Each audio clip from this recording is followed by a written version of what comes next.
看一下，这个就是它的黄金螺丝啊，这个就是黄金螺丝。拆它的时候一定要记得，就你把其他地方处理完以后，一定要记得把它清洗一下。清洗拆的时候不能直接给它拆啊，一定要怎么拿斧头给它敲啊，哎，拿个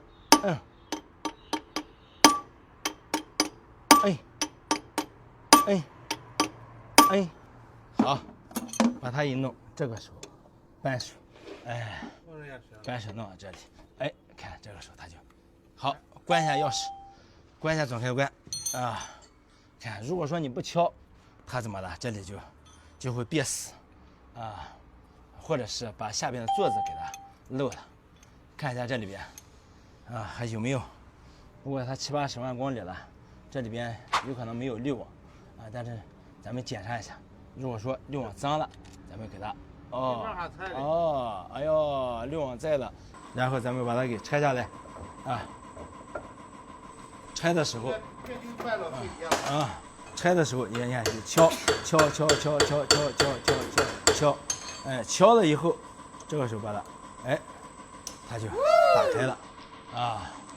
所以说，每个部件都是有方法的。看，哦，我的个娘！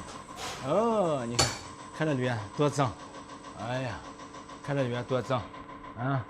你说你油嘴不耐用，它能耐用吗？哎，来，哦妈的呀！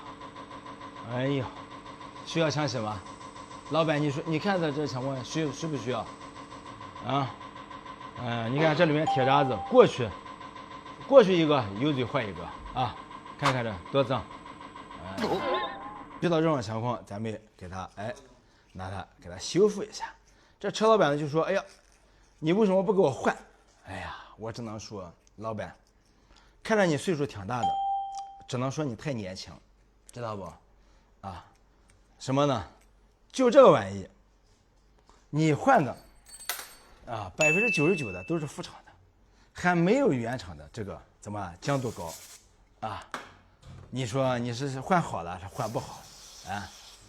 这一洗它就好了嘛？你偏偏你就要这了要那了啊？你修车千万别自带药方，不好意思，我就给你抓个，就是你想想哪个大夫愿意看你这种自带药方的人？看这里边脏不脏？哇塞，啊！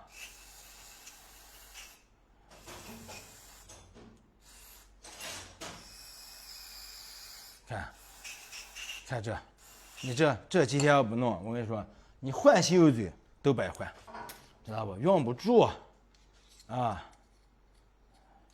明白了吗？把它一锁，哎，一锁，哎，那你以为呢？他为什么你这跑到70-80万了，你才修油嘴了？他们为什么跑30万就修了？啊，20万就修了？这下的都是料修了，稍微添一点，知道不？啊，你天天你不给，这家伙娘是个油耗。来，这就是俗称的黄金螺丝啊！出现问题的情况，这种情况太多了。好 ，OK， 把它一弄一吹，好了，这就行了嘛。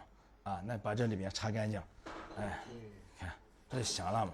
啊，你说，啊，听不听我说，你还要呀？有没有新的？啊？那边我都烂了，然后不会烂哈，只能对。这一修不就好了吗？啊？你知道我是修车的吗？我就是修车的啊！你天天就想，你这脑中疯了，在其他地方换上瘾了，啊，是不是？这一弄 OK 完美，啊，给人家处理，过去装。哎呀，当然了，修理凭良心干活，啊，1多半在其他地方给你拆一扔，换个新的装上了，是不是？一个螺丝50块你也装了，对不对？但是这么跟你说，你就是掏50块换的没有这个好，为什么？这里边的网密度高，明白了吗？这是原装的，理解了吗？哎，对，啊，这也就是为什么你看为什么老夫老妻在一起感情深，啊，知道不？真是，我跟你说，老两口，真的还是原装的好，因为它磨合了一辈子，知道吧？绝对 OK。